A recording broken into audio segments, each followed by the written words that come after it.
살아계신 아버지 하나님, 우리의 불러드린 이 찬양을 우리의 고백으로 올려드립니다.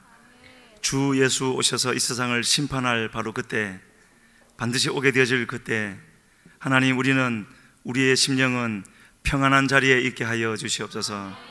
주님 오심을 기다리고 간절히 고대하는 자리에 있게 하여 주시어서 주님 만날 때 가장 기쁘고 행복한 순간이 되어질 수 있도록 주여, 오늘 우리의 신앙을, 우리의 마음을, 우리의 믿음을 만들어 주시고 준비시켜 주시고 허락하신 성령으로 채워 주시어서 이 하루도 오직 주님을 위하여서만, 주를 위해 뜻대로만 살아가게 하여 주시옵소서.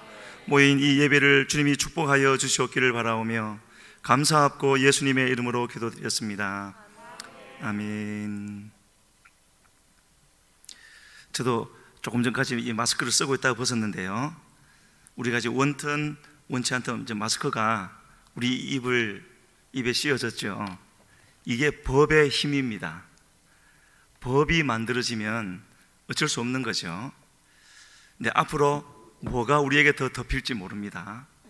그런 거에 관계없이 조금 전에 우리 기도할 때도 말씀드린 것처럼, 우리가 찬양했던 것처럼 주님 앞에서 우리의 마음이 평안할 수 있으면 되는 거죠. 주님이 인정하시는 믿음을 가지고 있으면 무슨 일을 만나든 상관없을 줄로 믿습니다. 부르려고 했던 그 찬양은 우리 아까 준비 찬양 때 불렀기 때문에 나중에 끝나고 한번 부르든지 하고 바로 말씀 나누도록 하겠습니다. 예레미야 24장 1절로 10절 말씀. 예레미야 24장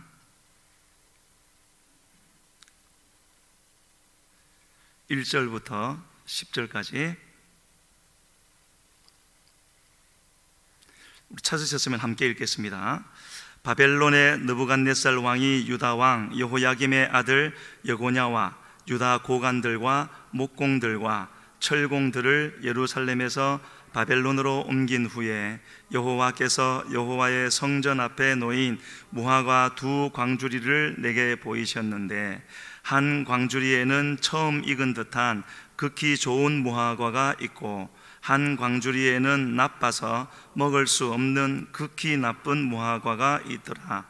여호와께서 내게 이르시되 예레미야야, 내가 무엇을 보느냐 하시매, 내가 대답하되 무화과이온데 그 좋은 무화과는 극히 좋고 그 나쁜 것은 아주 나빠서 먹을 수 없게 나쁘니이다 하니, 여호와의 말씀이 또 내게 임하니라. 이르시되 이스라엘의 하나님 여호와께서 이와 같이 말씀하시니라. 내가 이곳에서 옮겨 갈대아인의 땅에 이르게 한 유다 포로를 이 좋은 무화과 같이 잘 돌볼 것이라. 내가 그들을 돌아보아 좋게 하여 다시 이 땅으로 인도하여 세우고 헐지 아니하며 심고 뽑지 아니하겠고, 내가 여호와인 줄 아는 마음을 그들에게 주어서 그들이 전심으로 내게 돌아오게 하리니, 그들은 내 백성이 되겠고 나는 그들의 하나님이 되리라. 여호와께서 이와 같이 말씀하시니라. 내가 유다의 왕 시드기야와 그 고관들과 예루살렘의 남은 자로서 이 땅에 남아있는 자와 애굽 땅에 사는 자들을 나빠서 먹을 수 없는 이 나쁜 무화과 같이 버리되 세상 모든 나라 가운데 흩어서 그들에게 환난을 당하게 할 것이며, 또 그들에게 내가 쫓아 보낼 모든 곳에서 부끄러움을 당하게 하며 말거리가 되게 하며 조롱과 저주를 받게 할 것이며, 내가 칼과 기근과 전염병을 그들 가운데 보내 그들이 내가 그들과 그들의 조상들에게 준 땅에서 멸절하기까지 이르게 하리라 하시니라. 아멘. 말씀 묵상할 때는 그 생각이 안 드는데 금방 읽으면서 예전에 가졌던 소원 중에 하나가 떠올랐습니다. 3절에 나온 대로 예레미야야, 내가 무엇을 보느냐? 그러면 뭐라고 대답을 하고 하는 것, 저에게도 그런 일이 있으면 좋겠습니다. 우리 성도님들에게도 있기를 바랍니다. 주님이 늘 말씀하시지만 지금 이 부분은 좀 특별한 부분이니까요. 욥이 잘 아시는 대로 하루아침에 자녀 10명을 다 잃고 모든 재산도 잃었을 때 그가 했던 아주 유명한 고백이 있죠. 주신 이도 여호와시요 거두신 이도 여호와시오니 여호와의 이름이 찬송을 받으실지니이다. 저는 한때 이 말을 어떻게 해도 한번 생각을 했냐면은 줬다가 뺏으시는 하나님, 그렇게 생각했습니다. 그런데 성경을 보면 이스라엘 역사를 6,000년을 보면은 이 일이 늘 반복되어진 것 같아요. 하나님은 주셨는데 좀 있다가 또 뺏으시고 또 주셨다가 또 뺏으시고, 변덕이 죽을 듯 하시는 하나님이라 생각할 수도 있지만 정확히 말을 하면 죄는 절대 용납하지 아니하시는 하나님, 특히 주의 백성된 자에게 사랑하셔서 얼마든지 축복을 주시지만 죄가 들어와서 오염되면 절대 용납하지 않으시는 하나님이 그렇게 표현되어지는 겁니다. 그래서 이 이스라엘 백성도 가나안을 들락날락 여러 번 했죠. 지금은 네 번째, 지금 이스라엘 나라 네 번째 들어가서 살고 있는데 또 아직은 하나님 보시기에 합당한 자리에 있지 못하는 겁니다. 왜 그렇게 하시죠? 왜 그렇게까지 고생을 시키면서, 저는 이사 다니는 게 참 싫은데 이스라엘 사람들은 온 나라가 그냥 나라 단위로 이사를 다녔죠.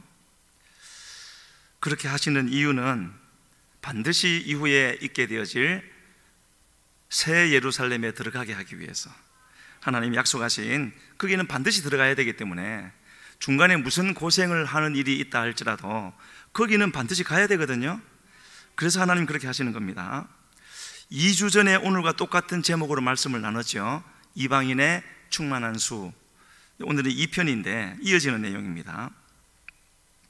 그때 그 설교 끝에 예수님이 마지막 예루살렘에 십자가를 위해서 가실 때 예루살렘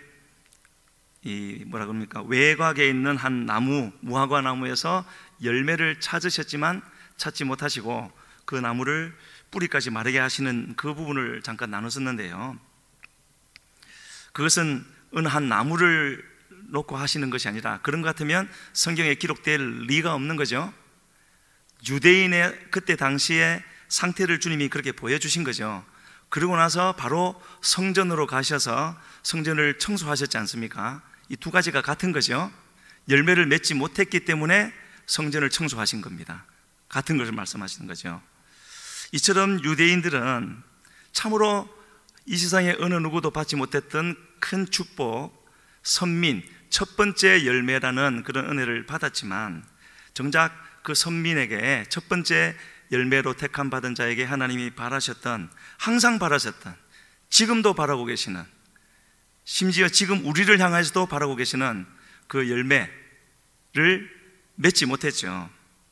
하나님이 자기들을 향하여 두고 계신 그 뜻을 몰랐거나 알았지만 잊었기 때문에, 잊지 않았다 할지라도 두 번째, 세 번째 우선순위로 두었기 때문에, 물어보면 알지만 삶에서는 두 번째, 세 번째가 되다 보니까 항상 두 번째는 없는 거죠. 첫 번째가 있는 것 아니겠습니까? 그래서 하나님은 항상 은혜를 베푸시지만 그 베푸신 은혜에 대해서 열매, 곧 변화된 하나님 백성의 합당한 삶을 사는 진정으로 거룩한 또 경건의 능력을 갖춘 그런 사람을 찾으시는데, 사람이 필요한 것이 아니라 그렇게 변화되어진 거룩한 사람이 필요하신 것이죠. 하나님은 무엇이든지 하실 수가 있지만 이상하게도 그런 사람을 찾으시고 그 사람이 나타나면 그 사람을 통하여서 일하시는 것을 볼 수가 있습니다. 그래서 이스라엘은 조금 전에도 말씀드린 대로 네 번째 가나안에 들어가서 살고 있는데, 거기에도 하나님 뜻에 부응하지 못하니까 이제 그 기회가 우리에게로 넘어온 거죠. 이방인의. 그래서 이방인의 충만함이 이루어지고 나면 이스라엘을 다시 구원하시겠다고 주님이 말씀하셨고, 그 부분을 지난주에 2주 전에 나눴었죠.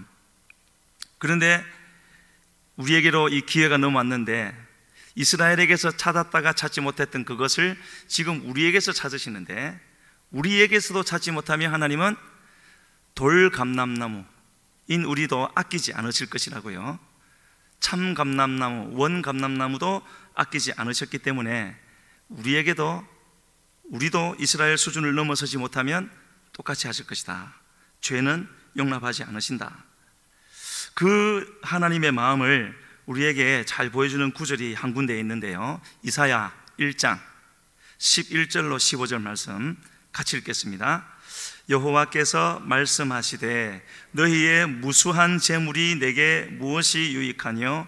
나는 순양의 번제와 살진 짐승의 기름에 배불렀고 나는 수송아지나 어린 양이나 순염소의 피를 기뻐하지 아니하노라. 너희가 내 앞에 보이러 오니 이것을 누가 너희에게 요구하였느냐? 내 마당만 밟을 뿐이니라. 헛된 재물을 다시 가져오지 말라. 분향은 내가 가정히 여기는 바요, 월삭과 안식일과 대회로 모이는 것도 그러하니 성회와 아울러 악을 행하는 것을 내가 견디지 못하겠노라. 내 마음이 너희의 월삭과 정한 절기를 싫어하나니 그것이 내게 무거운 짐이라. 내가 지기에 곤비하였느니라. 너희가 손을 펼 때에 내가 내 눈을 너희에게서 가리고 너희가 많이 기도할지라도 내가 듣지 아니하리니 이는 너희의 손에 피가 가득함이라. 그 말씀도 잘 묵상을 하시기를 부탁드리고 지금 다 나눌 수가 없고요. 특히 그 중에 13절에 시작되는 부분에 헛된 재물을 이렇게 말씀하고 있죠. 얼마나 마음이 죄송하든지요. 그러면서 어제 들었던 말씀 중에, 유튜브에서요 들었던 말씀 중에 주님이 어떤 사람에게 이제 경고를 하셨는데, 너는 지금 이 시간을 나와 교제하는 시간으로 보내라, 이 말씀 읽고 기도하라는 거였죠. 그것이 너무 강하게 와서 네 주님, 눈물을 흘리면서 회개하면서 그렇게 하겠습니다 해놓고는요, 일어나서 가방을 챙기고 어디로 가려고 하더래요. 자기가 체육관으로 운동하러. 조금 전에 분명히 주님이 그렇게 강하게 말씀하시기를 너는 나하고 시간을 더 보내야 돼, 지금 그래야 돼, 예 주님 해놓고는 원래 예정되어진 하려고 했던 그 일을 하려고 움직이고 있더라는 거죠. 그래서 가방을 들고 나갔는데 주님이 한 번 더 강하게 책망하셔서 그러면서 들었던 마음이, 그 사람이 들었던 마음이, 너는 부스러기로, 네가 다 쓰고 남은 부스러기로 나에게 주느냐? 내가 너에게서 원하는 것은 그런 것이 아니다. 가장 좋은 것, 첫 번째 것, 가장 귀한 것을 나에게 다오. 그러면은 그렇게 말씀하신 주님 좀 욕심쟁이라서 그렇습니까? 다 책임져 주실 주님이기 때문에 그런 거죠. 다 주면 우리의 다라고 해봐야 그 별거 되겠습니까? 아무것도 아니죠. 그런데 다 주면 주님도 주님 것을 다 주시겠다라는 것, 이거는 뭐 계산이 안 되는 거래인데, 그런데도 우리가 그거를 자꾸 거절하는 거죠. 그래서 헛된 재물, 여기서 13절에 말하는 헛된 재물이 그것이 아닐까. 지금 우리는 주님 앞에 섰는데 주님 보시기에 어떤 재물을 가지고 왔을까? 헛된 재물일까? 주님을 기쁘시게 하는 향기로운 제사가 되어질까? 그렇게 생각이 되어졌고요. 주님이 출애굽을 시키시고 시내산에서 5가지 제사법을 가르쳐 주실 때 각각 다른 종류고 또 절차도 다르고 목적도 다르지만 공통점이 있었는데, 그 모든 제사는 하나님께 향기로운 제물이 되어야 된다고 그랬죠. 우리의 모든 드리는 예배가 그래야 된다는 것을 말씀하시는 겁니다. 그래서 그 제사를 드릴 때 향기로운 제물이 되게 하기 위해서 어떻게 하라 그랬습니까? 제물을 드리는 그 사람이 소나 양이나 염소를 끌고 와서 죽이고 가죽을 벗기고 내장을 다 꺼내고 우리 속에 있는 더러운 것, 우리의 마음이죠, 다 드러내고 씻고 각을 뜨고, 그래서 제사장에게 가져가면 제사장은 제단에 올려놓고 태우는 것 아니겠습니까? 그렇게 태워진 제사가 하나님께 향기로운 제물이 제사가 될 것이라고 하셨죠. 그것은 어떤 그런 격식이나 절차를 말하는 것이 아니라 주님 앞에 나올 때 성경에서 거듭 말씀하시는 것처럼 상한 심령, 회개하는 마음, 그렇게 나오라는 것 아니겠습니까? 지금이라도 우리는 더욱더 그렇게 이미 하고 계시겠지만 다시 우리의 마음을 모두어서 주님이 받으실 수 있는, 저는 말씀을 전하는 자로서, 우리 성도님들은 말씀을 듣는 자로서 서로를 바라보고 있지만 하나님 앞에 아니겠습니까? 그렇게 하나님이 받으실 수 있는 경건의 모양만 갖춘 것이 아니라 경건의 능력까지 갖추어서 하나님이 함께 하실 수가 있는 그런 우리 모두가 되기를 주님 앞에 간절히 소원합니다. 베드로 사도는 그의 서신서에서 이렇게 말한 게 있었습니다. 너희를 부르신 거룩한 이처럼 너희도 모든 행실에 거룩한 자가 되라. 그 이어지는 말씀을 보면은 바로 레위기 19장 말씀을 보고 인용했다는 것을 알 수가 있는데요, 이처럼요 베드로 사도도 그렇고 예수님도 그러하셨고 모든 사도들도 이와 같이 우리가 지금 구약이라고 부르는, 옛 언약이라고 부르는 그 성경을 읽으면서 하나님을 알았고 복음을 알았고 예수 그리스도를 전했지요.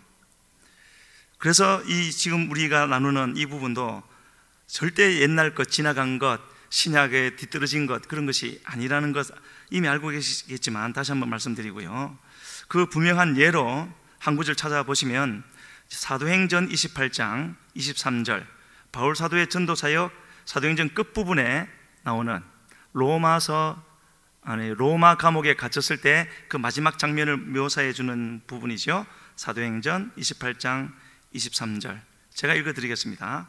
그들이 날짜를 정하고 그가 유숙하는 집에 많이 오니 바울이 아침부터 저녁까지 강론하여 하나님의 나라를 증언하고 모세의 율법과 선지자의 말을 가지고 예수에 대하여 권하더라. 저 끝부분에요, 모세의 율법과 선지자의 말은 구약을 의미합니다. 물론 시가서가 들어가겠지만 말을 가지고 누구에 대해서요? 하나님에 대해서가 아니죠. 예수에 대하여 권하더라. 이처럼 우리가 말하는 구약에, 또 저기 말하는 대로 율법과 선지서에 예수님에 대해서 너무나도 분명하고도 충만하게 말씀을 해주고 있고요. 그래서 예수님이 오셔서 가르치신 그 모든 말씀들은 이전에 없던 새로운 것이 아니라 하나님은 처음부터 완전하고도 온전한 생명의 말씀을 주셨는데 시간이 지나오면서 사단이 사람의 마음을 미혹해서 그 뜻을 변질시켜버린 그 원래의 말씀, 토라라고 부르죠. 모세 오경, 그 말에 하나님이 처음부터 주셨던 그 의미를 다시 가르쳐 주신 것입니다. 그것을 우리는 복음이라고 부르지요. 복음을 다 안다고 생각하지만 참 많이 닫혀 있는 것이 아닌가, 오늘날에요. 그렇게 생각하는데 잘 아시겠지만 우리를 살리는 것은 하나님의 말씀이죠. 복음이 우리를 살리는 것이 아니겠습니까? 사단도 그것을 잘 아는 겁니다. 그래서 어떻게 했든지 우리에게 말씀, 하나님의 진리가 바르게 전달되지 못하도록 우리의 삶의 뒤편에 숨어서 삶을 바쁘게 만들고, 주님을 믿지만 최우선순위는 다른 데 있게 하고 두 번째, 세 번째, 네 번째 주님을 따르게 하는 그 방법을 많이 쓰는 거죠. 말씀이 우리 속에 없으면 그냥 그렇게 하다가 그냥 그렇게 갈 거니까요. 그래서 레위기 19장, 베드로가 인용했던 레위기 19장을 보면, 레위기 19장은요 전체가 첫 부분에서 하나님이 거룩함에 대해서 내가 거룩하니까 너희도 거룩해야 된다. 레위기 전체 주제가 그거죠. 내가 거룩하니 너희도 거룩하라. 그런데 내가 거룩하니 여기 온도하고 너희도 거룩하라 넘어가면서 온도차가 많이 나는 것 같죠. 그래서 19장에서는 이 거룩함에 대해서 해야 할 일들을 여러 가지를 나열하고 계시는데, 참 놀라운 것은요, 놀랍다기보다는 아무튼 놀라운 것은 그 거룩함을 이루는 첫 번째 두 가지를 부모를 경외하고 안식일을 지키는 것, 그렇게 시작을 하십니다. 거룩함을 추구하는 사람들 중에 과연, 물론 부모를 경외해야 되죠. 또 안식일을 잘 지켜야 되죠. 저기 나왔습니다. 2절에서 뭐라 그랬습니까? 너희는 거룩하라. 2절 하반절에 이는 나 여호와 너희 하나님이 거룩함이니라. 저게 전제죠. 그 다음에 3절에서 뭐라고 나갔습니까? 너희 각 사람은 부모를 경외하고 나의 안식일을 지키라. 그리고 3절 끝에 뿐만 아니라 레위기서에서는 수없이, 구약에서도 수없이 하나님의 도장을 꽝 찍는 나는 너희의 하나님 여호와이니라. 네가 나를 여호와 하나님으로 믿으면 이렇게 해야 된다. 중요한 말씀이 끝날 때마다 저렇게 도장을 하나님이 찍어 놓으시거든요.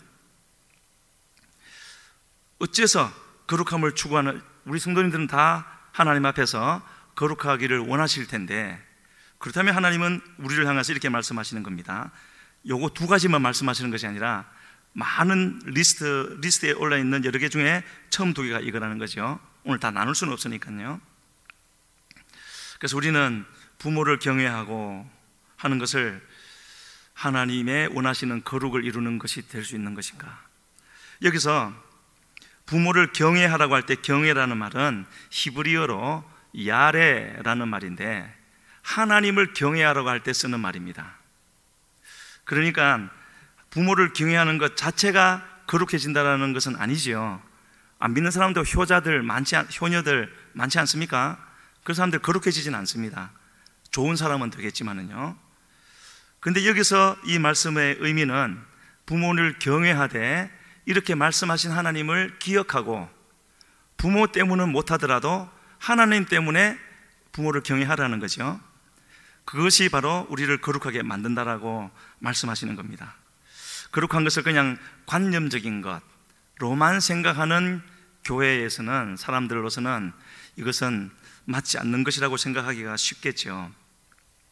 뿐만 아니라 그 두 가지 뒤에 나열된 것들 제목만 말씀을 드린다면은, 추수할 때 밭에 모퉁이에는 추수하지 말고 그대로 놔두라고, 또 포도원에서 포도를 딸 때도 다 따지 말고 좀 남겨두라고, 이웃 사람이 뭔가를 잘못했을 때 하나님 보시기에 잘못하면은 견책하라고, 센 머리가 하얗게 센 어른이죠. 어른 앞에서는 일어서라고요, 공경을 표현하라고, 이런 말씀들을 쭉 하고 있습니다. 어떻게 삶의 어쩌면 작은 모습이라고 할 수 있는데 이런 것이 거룩함의 본질을 이룰 수 있는 것이 될 것인가? 그래서 항상 구약과 신약을 같이 생각해 볼 필요가 있는 거죠. 마지막 때에 예수님이 오시기 직전에 있을 일을 설명해 놓은 그 장 중에 하나가 마태복음 25장이죠. 거기엔 세 가지 비유가 나옵니다. 첫 번째는 열처녀의 비유가 나오고, 두 번째 달란트 비유가 또 나오고, 세 번째는 양과 염소, 양으로 이 세상의 모든 사람들이 나누어질 것이라고 하는데, 이 나누어지는 기준을 뭐라고 했습니까? 지극히 작은 자 중 하나에게 한 것과 하지 않은 것. 그러면 레위기 19장하고 뭔가 통하지요? 성경을 잘 아시겠지만 10계명은 10가지인데 크게 두 부분으로 나눠지죠. 팔복도, 산상수훈에 나오는 팔복도 그러하고 주기도문도 그러합니다. 하나님의 하신 말씀 전체가 그러하다고 할 수 있는데 꼭 절반은 아니겠지만 한 부분은 하나님과 사람과의 수직 관계를 말하는 것이고, 또 나머지 한 부분은 사람과 사람 사이의 수평 관계를 말하는 것이죠. 지금 이것을 전제로 우리가 봐야 되는 거죠. 하나님과 나와의 수직 관계는 눈에 보이지 않는데 눈에 보이는 수평 관계를 하나님을 기억하고 말씀 따라서 살게 되면 하나님을 나타내는 것이 된다는 거죠. 순서가 중요한 겁니다. 하나님과 나와의 관계가 바로 되어져 있으면 사람과의 관계도 바로 된다는 것이죠. 하나님을 잘 순종해 들으지도 않으면서 사람들에게만 잘한다고 되는 것은 아니라는 겁니다. 하나님을 믿고 따르고 사랑하는 자는 마땅히 사람들과의 관계도 바르게 되어야 한다는 것이고, 그리고 사람들은 그러한 나의 수평 관계를 통해서 하나님을 보게 된다라고 그렇게 말씀하시는 겁니다. 그런데 오늘은 본문이 예레미야서니까요, 오늘 본문 조금 앞쪽에 가서 22장에 보면은 참 안타까운, 또 어쩌면 슬픈 그런 구절이 한 군데 나오는데, 22장, 예레미야 22장 21절 같이 읽어보겠습니다. 네가 평안할 때에 내가 네게 말하였으나 내 말이 나는 듣지 아니하리라 하였나니 네가 어려서부터 내 목소리를 청종하지 아니함이 내 습관이라. 네가 평안할 때, 아무 문제가 없을 때, 저 말은 하나님이 지켜주셔서 모든 문제가 없어지게 축복을 많이 주셨다는 뜻이죠. 그때 하나님이 말씀하셨는데 대답은 뭐라고 왔습니까? 나는 듣지 아니하리라. 뭐 하나님께 대놓고 듣지 아니하리라 그렇겠습니까? 삶이 그렇다는 거죠. 그런데 하나님이 뭐라 그러십니까? 네가 어려서부터 내 목소리를 청종하지 아니함이 내 습관이라. 어느 누구를 가르쳐 두고 하시는 말씀이겠습니까? 아니죠.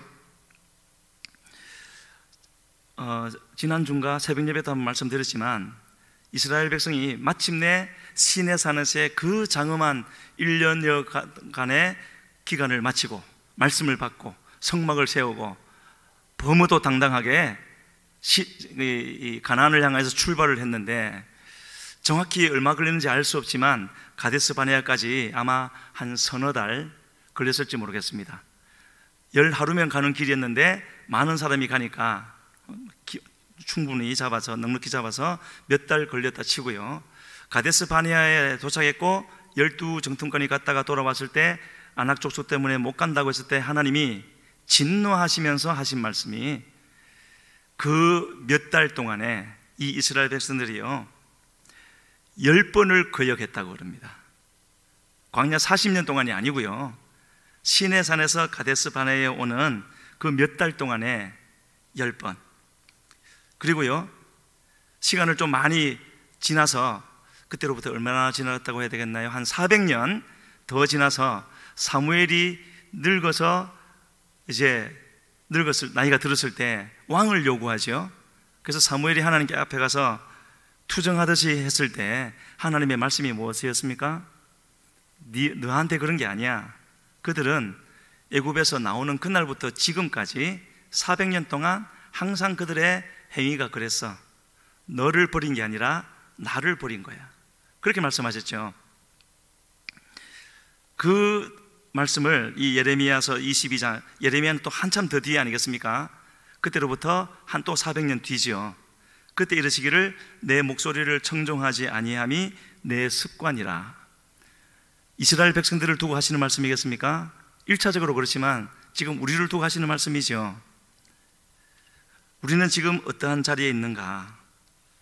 교회가 그냥 세워진 것입니까? 예수님의 피값으로 세워진 거고요. 그리고 주님은 분명히 우리에게 말씀하고 계십니다. 곧 오신다고요. 도둑같이 오신다고요. 잘 알고 계시죠? 그렇다면 그것을 믿는 사람이 믿는 믿음의 표징으로 해야 될 것은 뭐겠습니까? 오실 주님을 맞이할 준비를 해야 되겠죠. 그렇게 하고 있는지 우리 스스로를 봐야 되는 겁니다.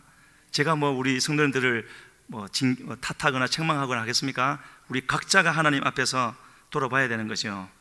다른 것 하느라고 쓰다 남은 시간 드리는 것이 아니라 가장 좋은 것, 가장 좋은 상태의 것을 주님 앞에 드려서, 주님 앞에 드렸지만 헛된 재물이라고 말씀하지 않으실 그런 예배를 드려야 되겠죠. 그래서 말씀과 기도에 그냥 힘쓴다는 말 가지고는 부족할 것 같고요, 창념해야 되지 않겠나. 지금 일어나는 일들을 본다면 더 그럴 것 같고요. 말씀과 기도를 왜 힘써야 되죠? 말씀과 기도를 힘써야 하는 이유는 그것이 바로 성령이 오신 이유죠. 성령이 오시면 뭐 하시겠다고요? 많은 일을 해주시지만 우리에게 모든 것을 가르쳐 주시겠다고요. 우리가 어떻게 살아가야 할지, 무엇을 하고 무엇을 하지 말아야 할지. 예수님이 그러셨지 않습니까? 내가 가는 것이 너에게 유익인데 오시면 모든 것을 가르쳐 주실 것이다. 그러면 어떻게 가르쳐 주시죠? 가만히 있으면은 짠 나타나셔서 무슨 답지를 주고 가십니까? 말씀과 기도에 힘쓰게 될 때, 창념할 때 그때 말씀을 통하여서 기도 가운데 알려주시는 거죠. 너 지금 이거 버려야 돼. 지금까지는 괜찮았지만 지금은 버려야 돼. 그리고 이거를 취해서 받아 채워야 돼. 그렇게 해야 오늘을 살아갈 수 있는 힘이 되는 거고, 이렇게 마스크를 씌우고 뭐를 씌우더라도 전혀 관계없이 이겨나갈 수 있는 거죠.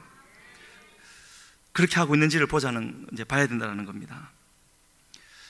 주님은 주의 말씀을 듣지 않는 것을 많이 슬퍼하시고 또 진노하신다고 성경이 말씀하고 있죠. 그런 사람들이 그 상태가 끝까지 갔을 때 그들을 두고 주님이 하신 말씀이 그들은 주여 주여 할 뿐이지 내 말대로 하지 않는 자들이다. 그러면서 불법을 행하는 자들이다. 뭐가 불법인가요? 하나님 뜻대로 하지 않는 게 불법이죠.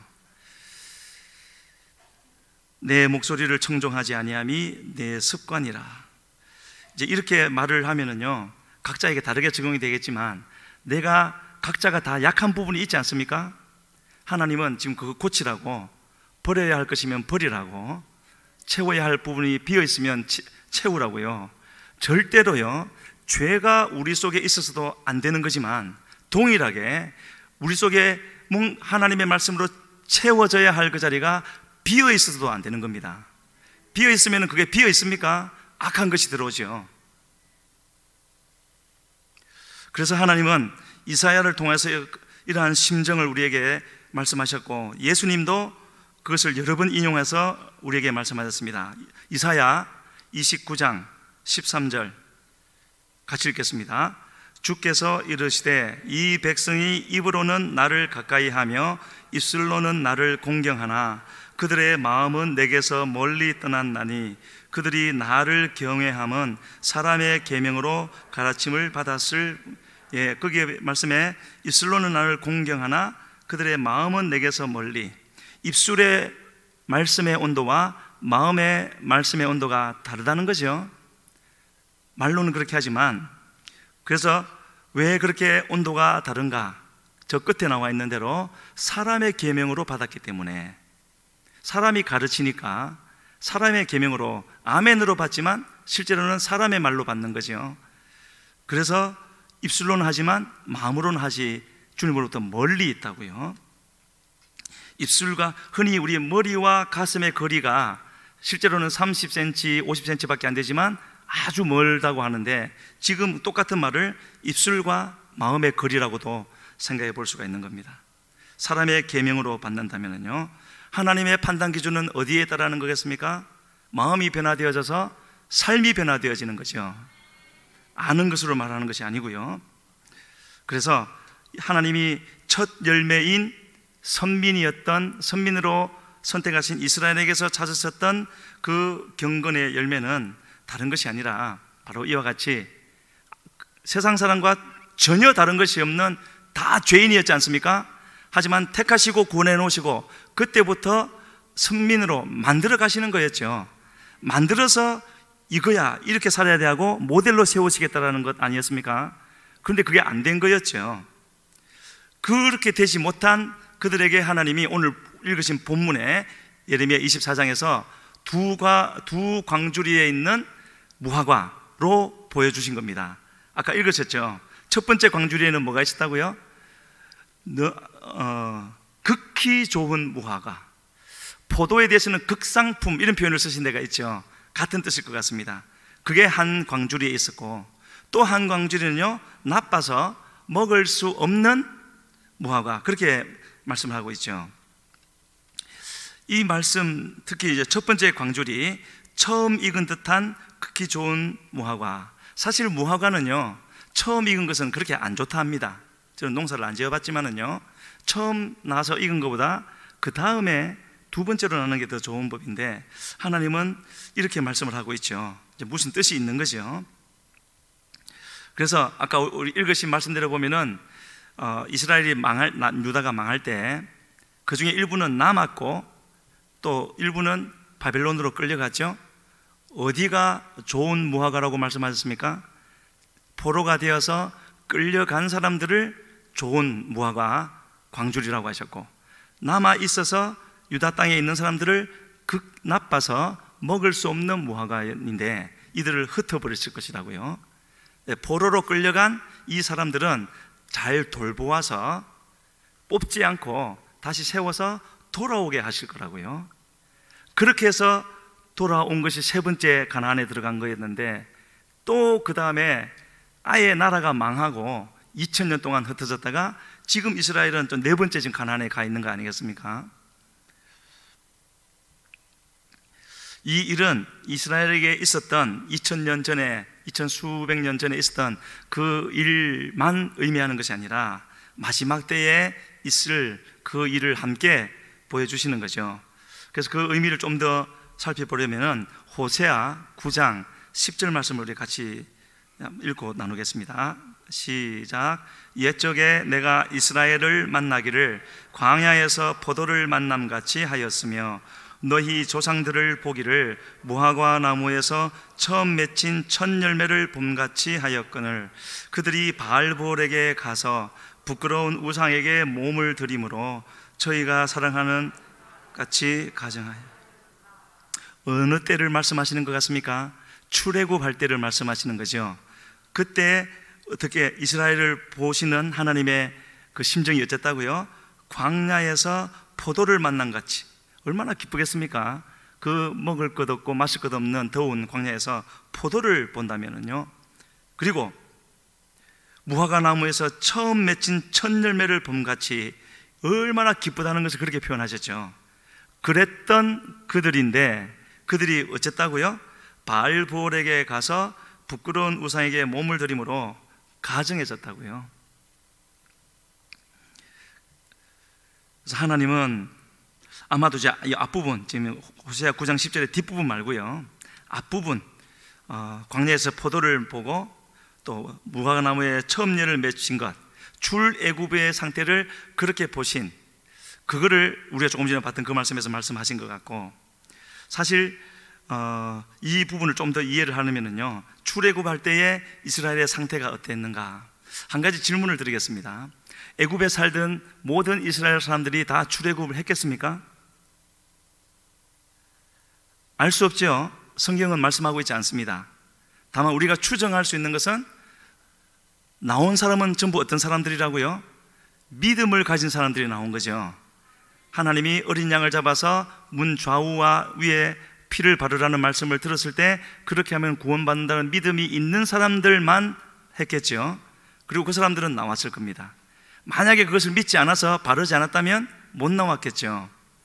랍비들의 전통에 따르면 적지 않은 사람들이 못 나왔다라는 겁니다. 애굽에서.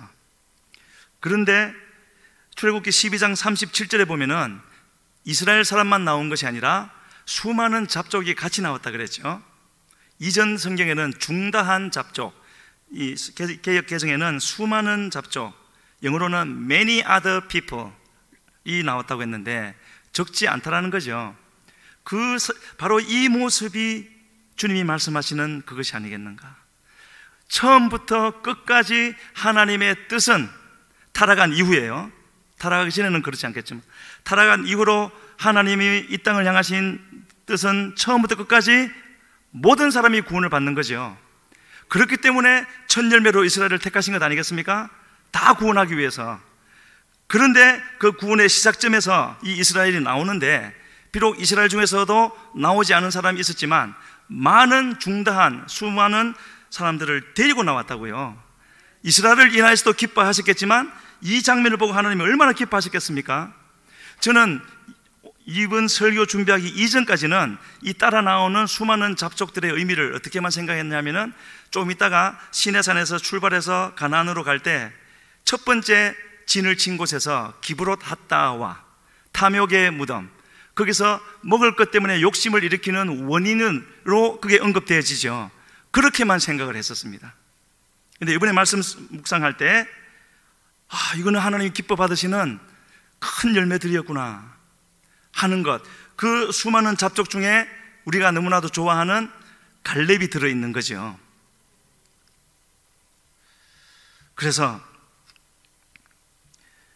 하나님의 구원 역사는 항상 모두를 대상으로 하지만 그 대상이 되는 사람들 모두가 믿음으로 반응하는 것은 아니었습니다. 바벨론의 포로로 끌려갈 때도 하나님이 그들을 극히 좋은 무화과라고 해서 돌보아서 다시 하나님의 약속을 회복시키고 새 언약이 거기서 나오지 않습니까? 예레미야 31장, 바벨론에 간 그들을 향하여 주신 말씀이죠. 마음의 말씀을 새겨서 하나님이 알게 하고 더 이상 너는 하나님을 알아야 돼 라고 말할 필요가 없을 것이라고요. 마음에 말씀이 새겨졌기 때문에 그 일을 이루시겠다고 했는데 그들도 다 돌아오지 않았습니다. 말씀을 마음에 새기지 않았기 때문에. 그래서 하나님이 찾으시는 것은 절대 로마서에서도 말씀하시는 것처럼 표면적인 것이 아니고 이면적인 것이라는 것, 우리는 더 확실히 알아야 되겠고요. 그래서 바울 사도는 이것을 너무나도 잘 구약을 통하여서 하나님의 뜻이 일하다는 것을 너무나 잘 알았기 때문에 성령으로 충만했던 바울 사도가 그 복음을 해석해서 기록해 놓은 것이 로마서가 아니겠습니까? 그 로마서 4장 16절에 이렇게 말씀을 하고 있습니다. 같이 읽어보겠습니다. 그러므로 상속자가 되는, 제가 읽어드리겠습니다. 그러므로 상속자가 되는 그것이 은혜에 속하기 위하여 믿음으로 되나니 이는 그 약속을 그 모든 후손에게 굳게 하려 하심이라. 율법에 속한 자에게 뿐만 아니라 아브라함의 믿음에 속한 자에게도 그러하니 아브라함은 우리 모든 사람의 조상이라. 제가 방송실에 부탁을 안 해놓고 읽읍시다 하니까 지금 안 나오는 겁니다. 그렇게 이해하시기를 바랍니다. 자, 첫 부분과 끝 부분이죠. 상속자, 구원받는 거죠. 상속자 되는 것이 은혜에 속하기 위하여 믿음으로 된다고요. 하나님의 기준은 믿음밖에 없는 겁니다. 믿음 있으면 다 하신다라는 거죠. 그러면서 끝에 뭐라 그러셨습니까? 아브라함은 우리 모든 사람, 여기는 이스라엘뿐만 아니라 우리 이방인까지도 모두의 조상이 되어진다고요. 믿음을 가지라는 것을 다시 이렇게 강조하고 계신 거죠. 그래서 이 로마서를 읽어보시면 아시겠지만 복음의 본질, 하나님이 찾으시는 그것을 우리 속에 이루어야 하는데 그 이루어야 할 그것이 뭐냐고 말씀을 하고 있느냐면은 바로 구약에서 말씀하시고 있는 바들을 계속 이루면서 이스라엘의 선민으로서의 정체성, 한마디로 말하면 하나님을 믿는 믿음. 누가 안 믿었습니까? 그렇게 제사를 많이 드렸는데 하나님이 찾으시는 것은 향기로운 제물이 되는 제사라 그랬죠. 바로 그건요, 하나님 기준에 통과될 만한 것. 그래서 이렇게 하나님이 찾으시는 믿음이 있으면, 그래서 지금 이 순간에도 하나님이 우리에게 이렇게 보시는 것, 하나님 눈에 반짝 보이는 것은 우리의 옷이나 뭐 어떤 세상의 타이틀이 아니라 우리 속에 있는 믿음인 거죠. 그 믿음이 있으면 주님은 보시고 아브라함에게 약속하신 그 약속을 우리에게 주신다라는 겁니다. 그 약속을 갈라디아서 3장 14절에서 이렇게 말씀하고 있습니다. 같이 읽겠습니다. 이는 그리스도 예수 안에서 아브라함의 복이 이방인에게 미치게 하고 또 우리로 하여금 믿음으로 말미암아 성령의 약속을 받게 하려. 그리스도 예수 안에서 이 복음의 전부가 다 나와 있죠. 아브라함의 복, 성령의 약속, 전부 아니겠습니까? 이 모든 것을 어떤 사람에게 주시겠다고요? 믿음이 있는 자에게 주시겠다고요. 그래서 우리는 다른 어떤 것을 신경 쓸 것이 아니라 하나님, 내가 어떤 믿음을 지금 가져야 됩니까? 지금 내가 가지고 있는 믿음은 주님 보시기에 어떤 겁니까?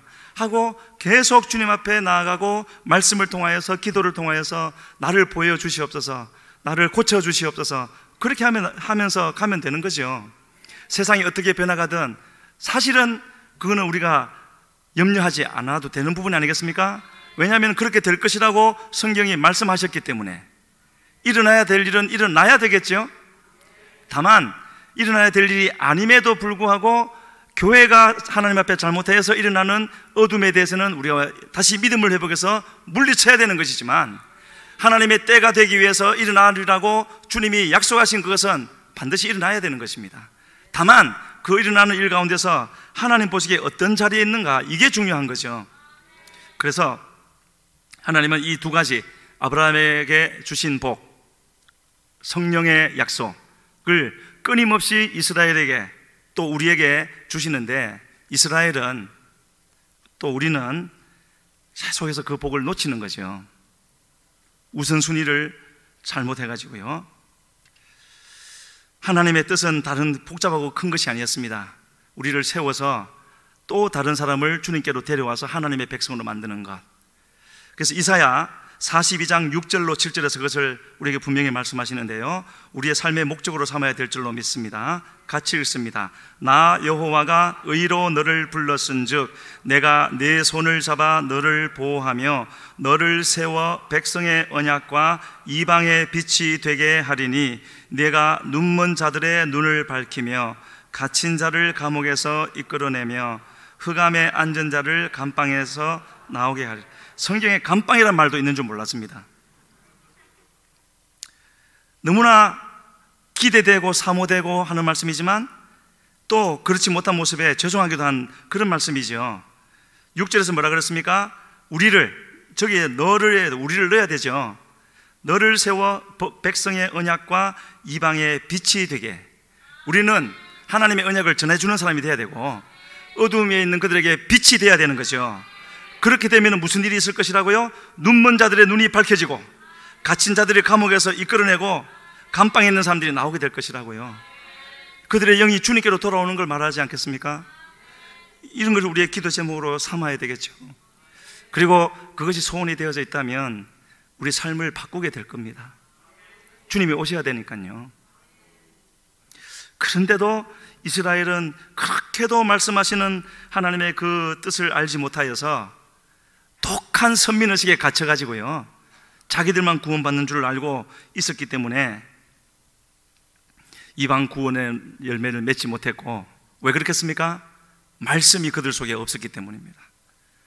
말씀이 그들에게 있었다면 당연히 그렇게 되어져야 할 대로 되어졌겠지만 그렇지 못한 것이고요, 우리의 모습인 거죠. 그래서 우리는 더욱 하나님의 말씀을 구해서 우리 심령 속에 채워서 그 말씀의 사람이 되어지면 하나님이 붙잡고 쓰시는 겁니다. 그러면 쓰임 받는다는 것은 우리의 구원은 확증되고 보증된 것 아니겠습니까? 그게 이 땅을 살아가는 이유인 거죠. 그래서 우리는 하나님의 말씀, 새 언약이 따로 있는 것이 아니지 않겠습니까? 처음부터 주셨던 그 말씀, 그것이 마음에 새겨지지 않고 돌판에 새겨졌기 때문에 옛 언약이 된 것이고 못 지키니까.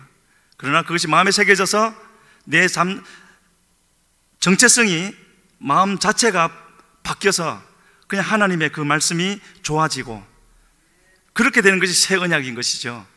주님이 그것을 우리에게 말씀하시려고 내가 온 것은 율법을 폐하려 함이 아니라 완전하게 하려 함이라고 그렇게 말씀하셨던 것을 우리가 보았습니다. 그래서 우리는 절대로 주님을 따라가면서 사단이 우리 속에 들어와 하나님의 말씀, 우리의 믿음을 변질시킬 수 있는 틈을 주지 않아야 되는 것이고요, 그러려면 힘을 다해서 달려가야 되겠죠. 앞서가시는 주님을 힘을 다해서 달려가, 그냥 편안하게 이 땅에서 살으라고 부르신 것이 아니지 않겠습니까? 물론 때로 시로 필요한 것을 주시고 휴식도 누리게 하시고 좋은 것도 먹게도 하시고 하시는 하나님이지만 근본적으로 해야 될 일은 주님을 따라가는 거죠. 그러면서 우리 삶 속에 하나님의 충만의 본질을 이루어가는 건요, 그것이 주님께서 우리에게 원하시는 바라는 것을 우리가 알고 있는데 그렇게 되어지는 우리가 되기를 바라고요. 조금 지나가서 저는 성경에 몇몇 사람 정말 부럽고 그렇게 되기를 원하는 사람이 있는데 그 중에 한 명, 지난주에도 말씀을 드렸지만 아까도 잠깐 말씀드렸던 갈렙. 하나님이 이 12정탐꾼이 갔는데 그들의 목적지는 네게브, 남쪽에 있는 네게베 갔다가 헤브론까지 가는 거였죠. 그런데요, 정확히 알 수는 없지만 이 네겝까지는 12명이 다 갔고, 근데 헤브론에 갈 때 이 원어 성경을 보면은 지금 다 나눌 수 없지만은요, 한 사람이 간 것처럼 이렇게 기록해 놓고 있습니다. 실제로 한 사람이 갔는지는 알 수 없지만 한 사람이 헤브론으로 올라갔다 할 때는 단수형으로 쓴 것을 볼 수가 있는데, 만약에 그랬다면은 마지막에 그 묘사에 해당되는 그 사람은 갈렙이 아니겠는가? 왜 그랬습니까? 돌아와서 그 산지를 자기에게 달라 그랬죠. 그때뿐만 아니라 언제도요, 45년이 지나고 나서 85세가 되었는데도 45년 전에 하나님이 말씀하셨던 그것을 내게 달라고. 왜 그렇게 그 길을 달라 그러죠? 거기는 아낙 족속 중에서도 가장 큰 아르바 족속, 아히만, 달메, 세세 이런 사람들이 살고 있었기 때문에 다 꺼려하는 곳이었는데 유독 갈렙만은 그 길을 달라 그랬습니다. 왜 그렇겠습니까? 그의 속에는 말씀이 있었거든요. 어떤 말씀이 있었겠습니까? 그 헤브론, 바로 그 자리에, 거기서 얼마나 걸려가야 되고 한 600년을 거슬러 올라가면 바로 그 자리에서 하나님이 아브라함에게 이 땅을 너에게 영원히 주시겠다고 약속하신 그 땅이 아니겠습니까? 갈렙은 그 약속을 몰랐겠습니까? 저는 알았다고 생각합니다. 그리고 그 말씀을 붙들었고 믿었기 때문에 거기에 아낙 족속이 있든 아르바가 있든 달메 뭐가 있든지 그거는 문제가 안 됐던 것이죠. 그래서 뭐라고 말을 했습니까? 그것을 취하겠다고 말을 할 때 유일한 조건으로 뭘 걸었나요? 하나님이 나를 기뻐하시면 된다고요. 하나님이 나를 기뻐하시면 된다고 했을 때 그에게 주어졌고요. 그리고 그렇게 한 이 갈렙에 대해서 하나님은 이렇게 칭찬을 하셨습니다. 여호수아 14장 14절에서 그가 이스라엘의 하나님 여호와를 온전히 좇았습니다. 우리 같이 한번 읽겠습니다. 헤브론이 그니스 사람 여분네의 아들 갈렙의 기업이 되어 오늘까지 이르렀으니 이는 그가 이스라엘의 하나님 여호와께 충성하였습니다. 제가 구절을 잘못 말했네요. 아무튼 어디 그 근처에 보면 나옵니다. 그가 이스라엘의 하나님 여호와를 온전히 좇았습니다. 온전히 좇았습니다. 좇았다라고 할 때 그 단어를요, 한 번이 아니라 어느 때부터 지금까지, 처음부터 끝까지라고 말씀을 하십니다. 온전히 좇았다고요. 삶에 조금도 틈을 두지 않고 온전히 100% 주님께 나아갔다라는 거죠. 이런 칭찬을 오늘 우리에게 해주신다면 얼마나 좋겠습니까? 주님은 지금도 불꽃 같은 눈으로 이러한 믿음이 있는 자를 찾고 계시는 줄로 믿습니다. 그 주님 앞에 그렇게 발견되기를 바라고요. 이제 마지막 한 가지 말씀드리고 말씀 맺겠습니다. 하나님은 지금까지 말씀드린 대로 하나님은 우리에게 복잡하고 많은 것을 요구하시는 것이 아니라 우리를 구원하시고 우리를 바꿔놓으신 후에 영을 거듭나게 하신 후에 우리에게 말씀을 주시면서 그 말씀을 믿으면 된다고 말씀하십니다. 그런데 사단이 반대하고 또 우리의 죄성이 있기 때문에 그렇게 하기 어렵다는 것을 아셔서 중요한 말씀을 하실 때 중요한 순간마다 하나님은 그냥 말씀하시지 않고 자신을 보여주시면서 하나님이 어떠한 분이라는 것을 보여주시면서 그러니까 너는 아무것도 걱정하지 말고 내 말을 따르라, 그렇게 말씀하신 하나님 아니겠습니까? 그 첫 번째가 창세기 1장 1절이지요. 태초에 하나님이 천지를 창조하시니라. 이거 외에 더 붙일 것이 더 있겠습니까? 그리고 하나님은 아브라함을 부르시고 그의 믿음을 온전케 하려고 하실 때 마침내 17장 1절에서 나타나셔서 뭐라 그랬습니까? 나는 전능한 하나님이라. 너는 내 앞에서 행하여 완전하라. 어떻게 하는 것이 완전한 거죠? 전능한 하나님을 끝까지 믿으라는 거죠. 그렇게 하면 하나님이 완전하게 해주시는 겁니다. 야곱에게도 마찬가지지요. 바다라면서 20년 훈련을 받았고 야복 강가에서 그 밤을 새워 기도하고 다리뼈가 위골되는 지경에까지 가면서 기도해서 마침내 야곱이 이스라엘 되어졌지만 또 쓰러져서 어긋났던 그가 다시 하나님께로 돌아왔을 때 비로소 창세기 35장에서 그는 하나님을 말씀하시기를 나는 전능한 하나님이라. 베델로 올라가라. 그가 가장 낮아졌을 때 찾았던 그 하나님께도 다시 가라고 말씀하시는 거죠. 그 하나님이 바로 전능한 하나님이라고 말씀하고 있고요. 출애굽기 19장에서도 하나님은 출애굽시키시고 시내산에다 데려다 놓으시고 이제 언약을 체결하시려고 할 때 그 첫 마디가 무엇인 줄 아십니까? 전 세계가 다 내게 속하였나니, 세상이 다 내게 속하였나니. 예수님이 십자가 사역을 이루시고 제자들을 땅끝까지 보내시면서 하신 말씀, 마태복음 28장 18절에서 뭐라 그러셨습니까? 하늘과 땅의 모든 권세를 내게 주셨으니. 이 모든 말씀들은 뭐를 말씀하시는 거죠? 내가 하나님이야. 아무것도 두려워할 필요가 없고 하나님의 말씀만 믿고 순종하여 나가면은 내가 다 책임진다. 내가 너와 함께하면은 만사 오케이야. 걱정하지 마라. 그 말씀하시는 것이 아니겠습니까? 지금도 우리에게 그 말씀하시는 우리 주님이신 줄로 믿습니다. 우리 시간에 같이 기도하며 나가겠습니다. 하나님, 나를 택하여 주시고 구원하여 주시고 주여 말씀하여 주셨으니 감사함을 드립니다. 이제 내게 무슨 일이 일어난다 할지라도, 무슨 아버지 누가 와서 무슨 말을 한다 할지라도 하나님에 대한 신뢰를 놓치지 않게 하여 주시옵소서. 내게 주신 그 말씀만 순종하여 나가게 하여 주시옵소서. 주여 부르시고 기도합니다. 주여, 주여. 살아계신 아버지 하나님, 아버지여